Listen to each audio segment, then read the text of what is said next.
Oh boy, is the world ever going to be in trouble soon and going to be in for a big shock? Probably not going to be a big shock for the majority of my audience, but like myself and many people have been saying since 2020, the whole COVID thing was kind of a trial run to what's really coming. As I mentioned on a community post a little while ago, coming up is a very important vote at the United Nations run organization called the WHO, the WHO, which is a part of the UN. Those, a very global authoritarian organization with a lot of ties to very influential, powerful people, unelected bureaucrats and organizations that we don't want in our lives, which are trying to take over nation sovereignties and erode our freedoms and all sorts of other things. So we know all this is going on. All of the so-called conspiracy theories the last 2 years becoming true, one after another after another. They're no longer conspiracy theories, and they're no longer even conspiracies at all, because it's all out in the open now for people to see. Everything keeps coming true. And what have we got coming up? We have a vote for a new global pandemic treaty. The WHO wants control of your country. Not just my country, but 190 or 194 countries to be exact.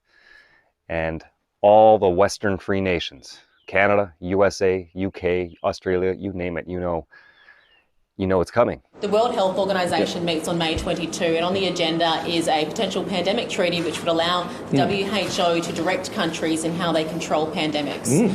Would you consider signing up to that and handing over any controls to the organisation? I have always been supportive right from the outset and was criticised heavily, I stress, heavily, mocked in fact by the Labor Party for saying the WHO should have those powers and those authorities to be able to go and deal with pandemic situations. Because if this gets signed, say goodbye to national sovereignty whenever the WHO decides to declare a pandemic.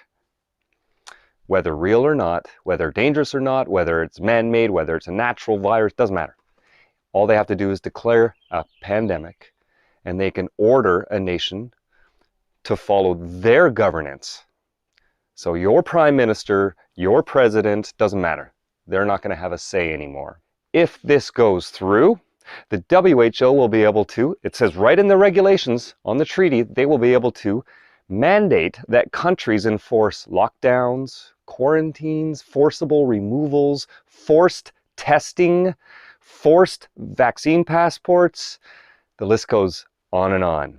What we just went through the last 2 years, as a lot of us have been saying, was just the beginning. It was just to get us accustomed to this. And what's coming next is going to be much worse. If you somehow are living in a cave, or you only get your information from CNN, or you sit in front of the television news and think you're actually being informed of what's going on in the world, if that's you, wake the heck up. Start looking around. Start doing some research. It's not hidden. It's not a conspiracy.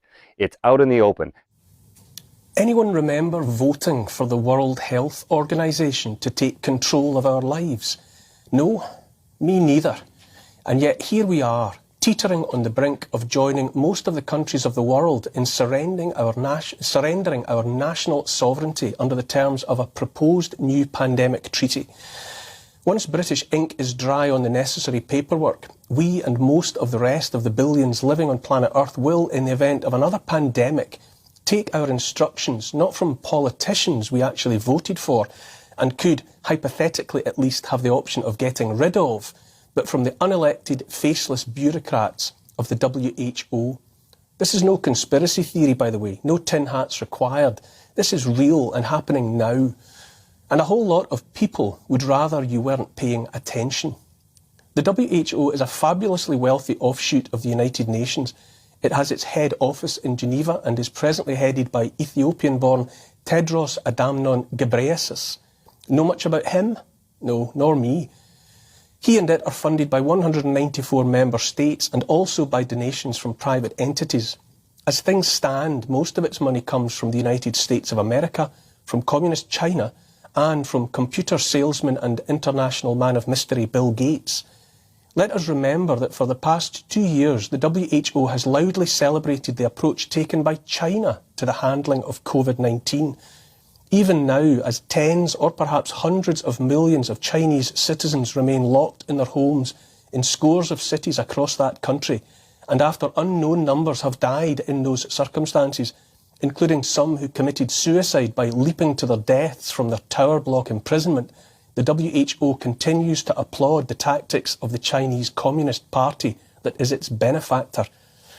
For his own part, Bill Gates, who struggles even to control viruses in the software sold by Microsoft, is on record admiring the draconian approach taken by Australia, to the extent that he has said that, in his opinion, the world would have had greater success in eliminating the disease, the one that more than likely leaked from a lab in China, if only more nations had followed the Australian model, locked everyone down and sought zero COVID.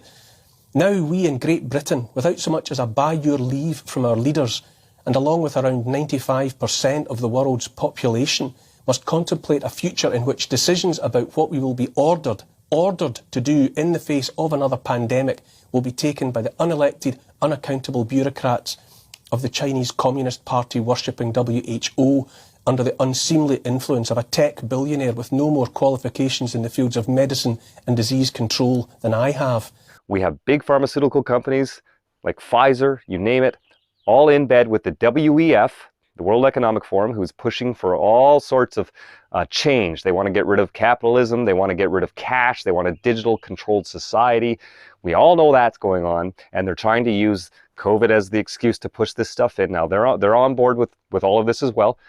In fact, the Pfizer CEO made a nice little speech at the WEF just recently, talking about new microchips in pills. Okay, yet another conspiracy coming true. It is basically biological chip that it is in the tablet, and once you take the tablet and dissolves into your stomach, sends a signal that you took the tablet.